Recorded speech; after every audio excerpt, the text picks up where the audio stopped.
Welcome back to Papilio Effect. I'm your host, Adam. Today we're talking about one of the most universal human experiences, loneliness.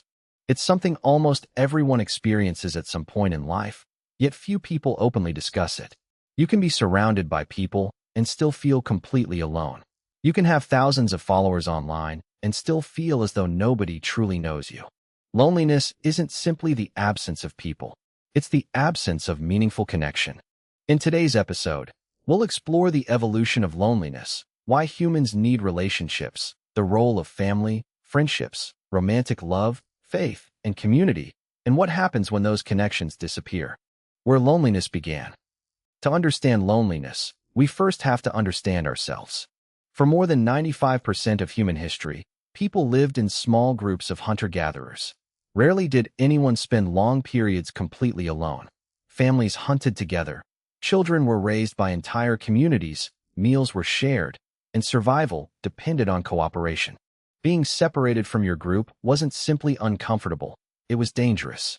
A person alone was more vulnerable to predators, starvation, injury, and disease.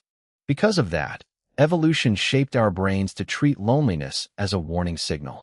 Just as hunger tells us to eat and thirst tells us to drink, loneliness tells us to reconnect with other people. It's not a flaw. It's a survival mechanism. The evolution of loneliness. As civilization developed, human life changed dramatically. Villages became cities. Families became smaller.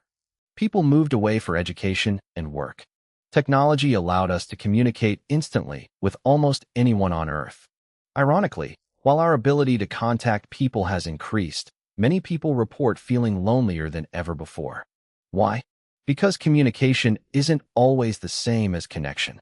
Sending a message isn't the same as sharing dinner. Receiving 100 likes isn't the same as having one person who truly understands you. Our environment has changed much faster than our biology. Our brains still crave the deep social bonds that helped humans survive for thousands of years. The importance of family. For many people, family is their first experience of belonging. Healthy families provide safety, encouragement, guidance, and unconditional support during life's hardest moments. They often become the place where we learn trust, empathy, forgiveness, and love. But family relationships aren't always simple.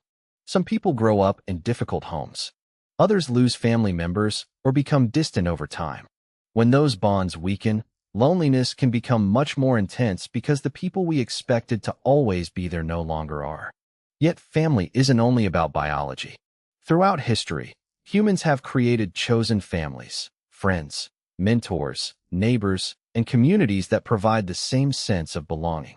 Sometimes the family we build becomes just as important as the one we're born into. Romantic relationships. Many people believe a romantic relationship will completely solve loneliness. Sometimes it helps, but not always. It's possible to be single and deeply fulfilled. And it's possible to feel profoundly lonely while lying next to someone every night. Healthy relationships aren't built simply on being together. They're built on trust, communication, vulnerability, respect, and emotional safety. When those qualities disappear, loneliness can exist inside the relationship itself. Love doesn't eliminate loneliness. Connection does.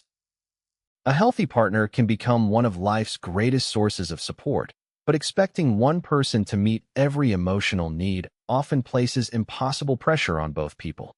The importance of friends. Friends occupy a unique place in our lives. Unlike family, we choose them. Unlike romantic partners, friendship isn't built on exclusivity. Friends celebrate our successes. They comfort us after failures. They remind us who we are when we've forgotten ourselves. Research consistently shows that people with strong friendships tend to report greater life satisfaction and resilience during difficult times. Friendship also gives us perspective.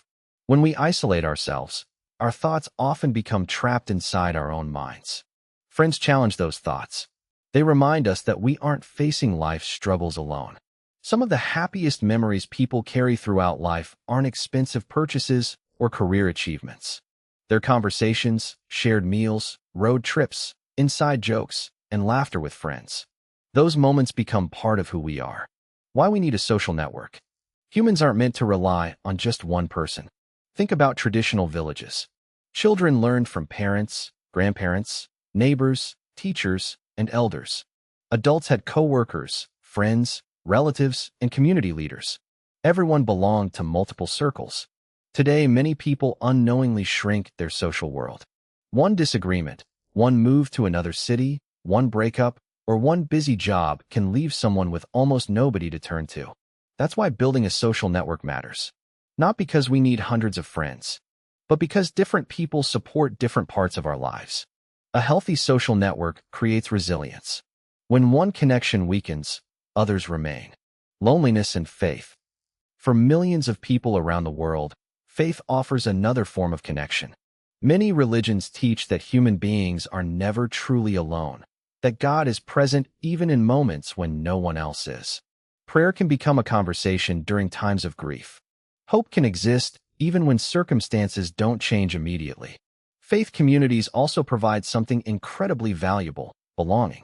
People gather, support one another, celebrate together, and help each other through loss.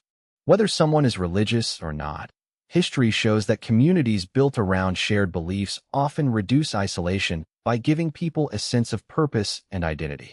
For believers, a relationship with God can offer comfort during the moments when human relationships fall short. The consequences of loneliness. When loneliness lasts for weeks, months, or years, it begins affecting nearly every part of life. People may experience anxiety, depression, poor sleep, lower motivation, and increased stress. Loneliness can also change the way we interpret the world. We may assume others dislike us. We stop reaching out because rejection feels inevitable. Unfortunately, that withdrawal often deepens the loneliness. It's a cycle. The less connected we feel, the harder it becomes to reconnect. Rebuilding connection. The encouraging news is that loneliness isn't permanent. Connection doesn't always begin with dramatic changes. Sometimes it starts with a single conversation, joining a local club, calling a family member, meeting an old friend for coffee, volunteering, introducing yourself to someone new, checking in on someone who seems quiet. These small actions may seem insignificant, but relationships are built through repeated moments of genuine care. Meaningful lives aren't measured by how many people know our names.